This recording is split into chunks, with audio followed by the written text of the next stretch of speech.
Morning, Glory America. Bonjour, hi, Canada. Greetings to my 400 affiliates. Special moment here. Dr. Francis Collins joins me. He is the director of the National Institute for Health. Good morning, doctor. How are you?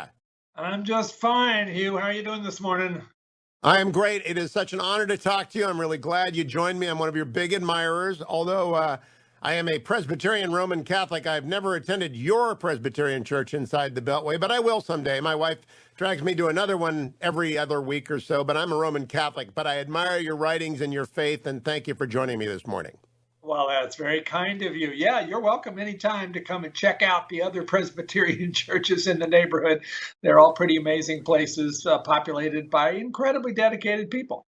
And very diverse crowds. The great thing about Beltway Presbyterians and Catholics is they don't talk politics on the church patio, and I appreciate that a lot. Dr. Collins, I want to begin with the most obvious question. Given your credibility, and you're in your second decade at the head of NIH, and people in my world, the evangelical Roman Catholic Presbyterian world, we love people like you who speak about their faith and then do good work.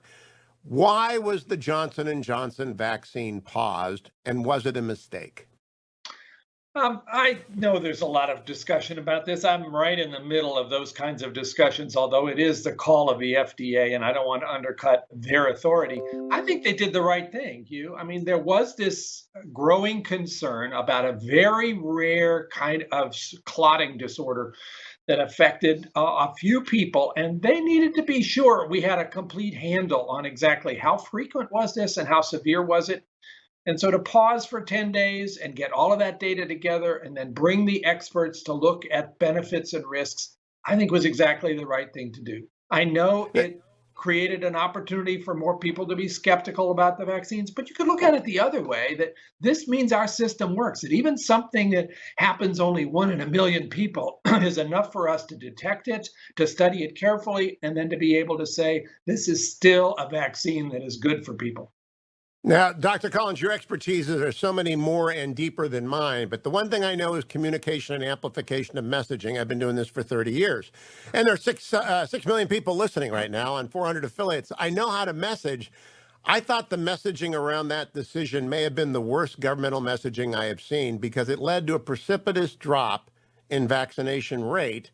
And I believe, especially among low information consumers of data about the vaccines, to a great deal of hesitancy and as a result to the spread and perhaps a much higher death toll. Was it worth it in retrospect? I think it was, because I think it's a documentation of how rigorous we intend to be about safety issues. I mean, think about it if we'd gone the other way, Hugh, and basically said, oh, yeah, maybe there's a problem here, but we're not going to stop. Would that not have added even more anxiety to those who are already skeptical about vaccines? I don't know. We'd have to have a parallel universe and do the experiment. I think, though, it is fair to say, if you ask today people who are still hesitant about vaccines, how big a role did the J&J pause play in that? It wasn't that big a deal. They were hesitant before, they're hesitant now for lots of other reasons. I don't think this was a major factor in where we are. Have you been access to the conversations in the White House? And I'm trying to help out the Biden White House on messaging vaccines because I believe we've got to get vaccinated. It's 100%. I've had my 2 Pfizer shots, stood in line, all that deal. My son had the Johnson & Johnson, so I have no doubt about its efficacy. And my brother is a 30-plus year toxicologist who's retired now. We talked about all the science. There's nothing wrong with these vaccines. Everyone should get them. But one of the concerns that I heard in those conversations was that Black Americans especially had a concern that the Johnson & Johnson vaccine wasn't as good as the other vaccines because it was one shot, not two. Have you heard that concern? Oh, goodness. I could give you a list of concerns that would be many pages long, and that is certainly one of them. I'm with you. I think the J&J vaccine is a fantastic opportunity. And my 2 grandkids, a boy 19 and a girl 21, both chose it because they like the idea it was just one dose. You don't have to come back later. You're one and done. And I think a lot of people feel the same way. Certainly, the African American community has other concerns about the vaccines in general and the sort of way in which, in the past, they haven't always been well treated by medical research. Tuskegee comes up. And of course, our whole healthcare system has clearly not always treated them very well. So why should they be confident that this time we're offering something that's good for them? So there's all that reasons. You know what? I think we we need to listen really carefully to each person's concern. They're not all generic. They're not all the same. There are good answers to each of their questions, but we have to be sure to provide them. I think if people go to this website for the COVID-19 Community Core, which has hundreds of organizations representing underserved groups, things like the National Urban League, there's a lot of answers there. Just go to Google and type in, "We can do this." And you'll see what's up there, which I think will be a help to a lot of people. The other thing is, Hugh, I think we need to spend more time in reminding people about the benefits of getting vaccinated. And I know you're doing that. Gosh, I was able to have dinner last night with another couple, my wife and I. We sat around the same table. We took off our masks. We broke bread together. We prayed together. We had an experience of hugging each other on the way out the door. This is like being liberated. And I think people who are holding back probably are missing out. And it's Yeah, I went back to other advantages. People are going to be given Safeway discounts in the grocery store if you have vaccination status. There will be a lot of public events where I think private institutions running concerts are going to expect proof of vaccination. Let's just do this and let's get this pandemic behind us. And that takes all of us, not just some of us. 100% agree. I like Maryland's decision, Governor Hogan's decision to pay state employees a $100 bonus. Incentives matter.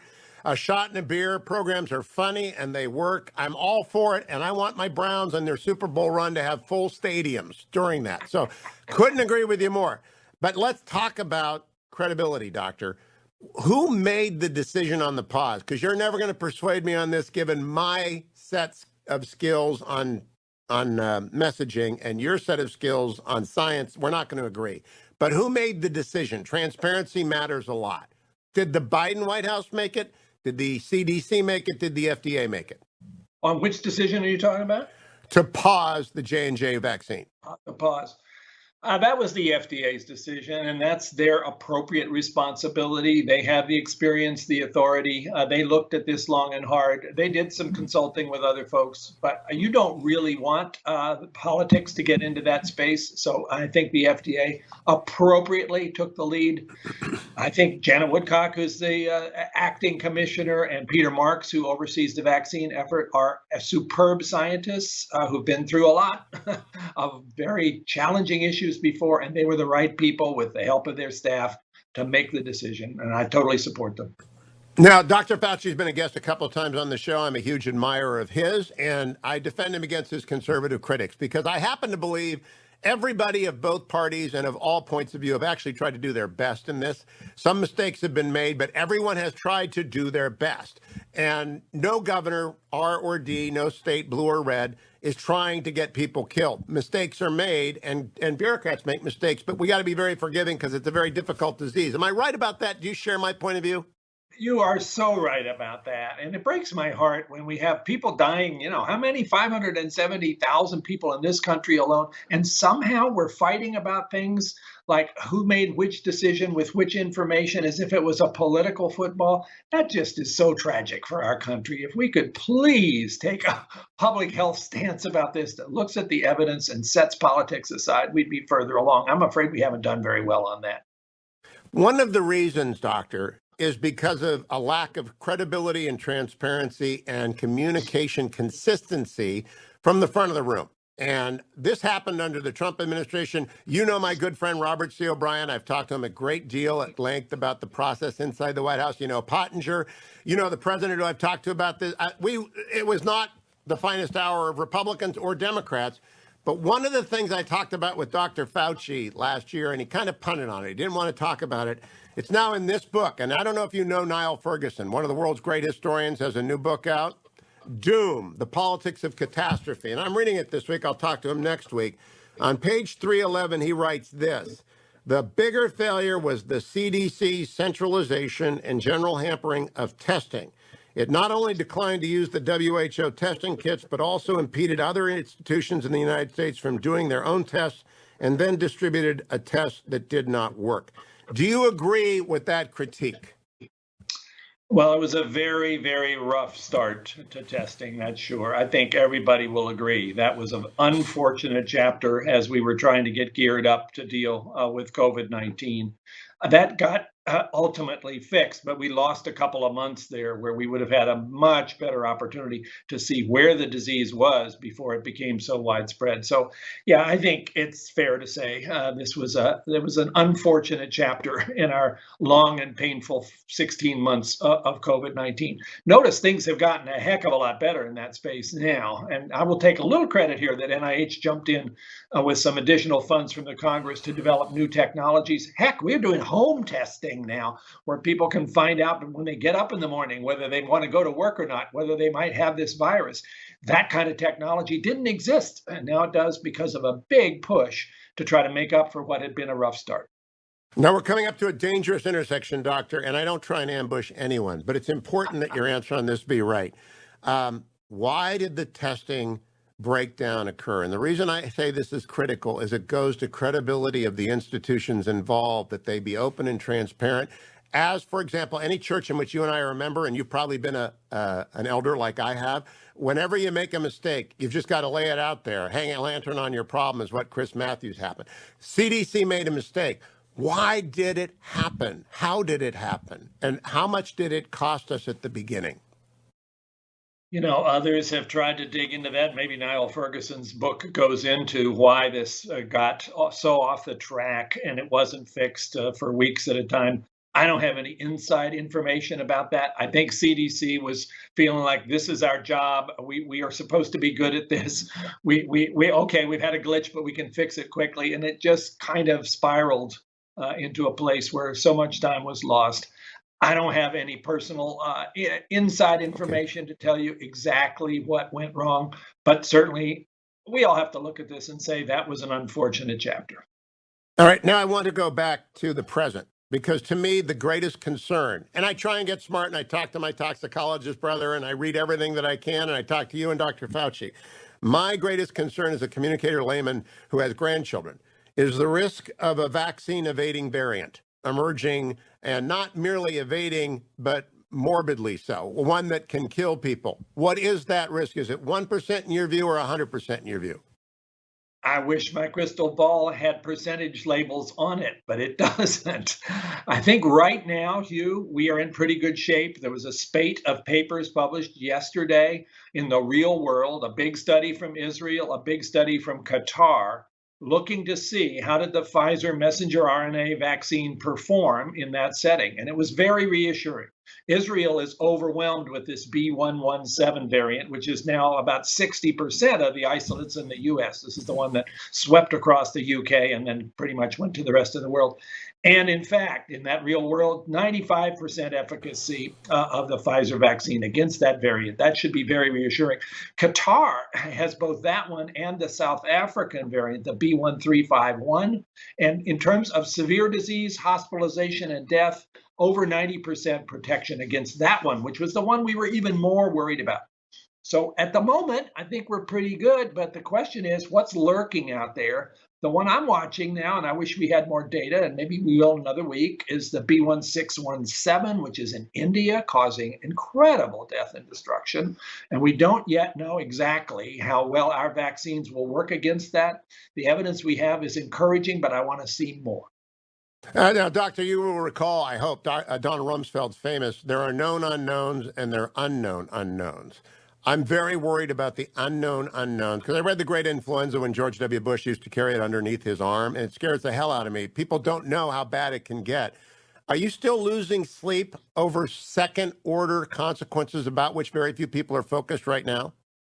Oh, yeah. My sleep disorder has not gotten any better because I am certainly concerned, as you've just raised, about what other variants might be lurking out there that we haven't seen yet that are really different than the original Wuhan virus, and where our vaccines no longer provide the necessary protection. The best way to keep that from happening is to have everybody get vaccinated as quickly as possible and drive this virus out of here. But the more people that are getting immediately infected, the more chances the virus has to mutate some more, and ultimately something, subjected to evolutionary selection, which is happening in real time for this virus, may emerge that we are not prepared for. Now, frankly, we are thinking about that every day. You may have seen also yesterday, Moderna published their first data on their revised vaccine, which has a different range of coverage of that South African variant. It looks really good, but we don't want to have to do that. We don't want to have to come up with a booster for people because we have a new virus that the current vaccines don't quite work against. We want to get this I'll, out of here. Now, I want you to speak to the conspiracy, or actually, I don't want to call it conspiracy. That's derogatory. To the concern that some people have that I've heard voiced to me personally. I think it's not in any way grounded in fact, but I've heard it so often. I want you to speak to it. That the mRNA vaccine somehow changes DNA and therefore has long-term consequences about which the medical establishment and big pharma isn't talking to us. And I tell them, no. That would be a liability risk. As a lawyer, that would be crazy for anyone to do and not reveal. But would you talk to that particular set of off-the-chart concerns, which is nevertheless out there? I would be glad to. And this is something I know a little bit about. I had the privilege of running the Human Genome Project. My whole career has been focused on DNA and trying to understand it. So DNA gets transcribed into messenger RNA. It doesn't go back the other way. So, and the messenger RNA that is injected in the muscle is there for a very short period of time, just enough to produce the protein, that spike protein that you need to generate the antibodies that are going to give you immunity. It doesn't even get into the nucleus where the DNA is. So this is somebody's fanciful idea who needs to go back and study molecular biology 101. And basically, it's one more scare tactic that I think is preventing people from taking advantage of what has been, frankly, the most amazingly successful vaccine development in decades. This approach with 95% efficacy and a really good safety record has gotten us to where we are. And the more people we can get on board with that, the sooner we'll be done with COVID-19. I have two more questions, Dr. Collins. You've been generous with your time. Does Operation Warp Speed deserve credit? Because the politicization of the pandemic is one of the most unfortunate things on both sides of the aisle. And part of the suspicion among deep conservatives and some Trump supporters is that he was not credited with any contribution to Operation Warp Speed where he ought to have been applauded. What do you think? Well, I agree with you. The politicization of what has been a major public health crisis that we've responded to with the best science you could imagine is truly tragic. Operation Warp Speed made things happen that have never quite happened like this before, pulling together all of the ways of designing and developing the vaccines, running the clinical trials, doing the manufacturing in advance at risk, just in case the vaccines worked, all of that organized in an unprecedented way, spending a lot of taxpayers' money, I might say, but in a very legitimate way. I would give a particular shout out to the former Secretary Alex Azar, who really was the person who contemplated the need for this Operation Warp Speed when some of the rest of us weren't quite sure we needed that. He had that vision. And I also want to give a shout out to Moncef Slaoui, who came in to lead that effort for $1 and who, with his experience in vaccine development, which was exquisite, was able to steer this in a direction that got us 2 FDA-approved vaccines in 11 months. So, yeah, there should be a lot of shouting and cheering for that. All right. Now, my last question goes to our status as fellow believers in the resurrection factual accuracy of the gospel accounts of Christ. Because if you don't write the introductions that you get in newspapers. I work for the Washington Post in part. And when they interviewed you last year, they said, since the start of the coronavirus in the United States, Collins has been in an unusual position to address people of faith, many of whom are skeptical of scientific research for such things as evolution and human influence climate change. The following interview with Collins talks about he's talking to faith leaders about the coronavirus has been edited for length and clarity. I think that's a sideswipe. I think that's a drive-by. I don't know any people of faith who are generally, I really don't. None of them in my circle are skeptical of climate change or of evolution. I honestly think that's a terrible medieval sort of tactic of torturing the evangelicals. What do you say to reporters who carry around these stereotypes with them? Well, Hugh, I think maybe there is a bit of a stereotype, but there is still some truth to that.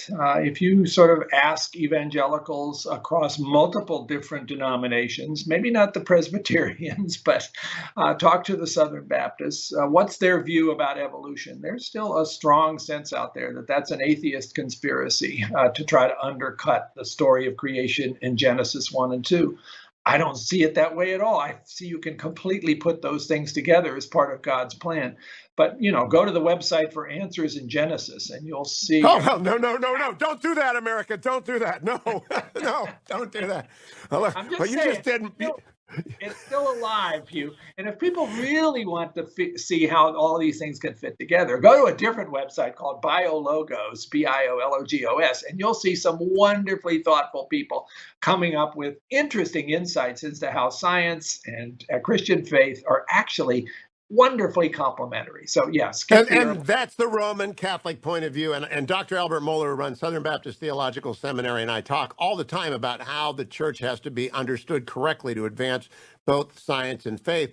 But back to this meme, whenever believers see that, it actually does great damage to the message that people of faith are, in fact, I think, overwhelmingly majoritarian. You'll find some atheists who are anti-science as well, and you'll find climate alarmists who are anti-science.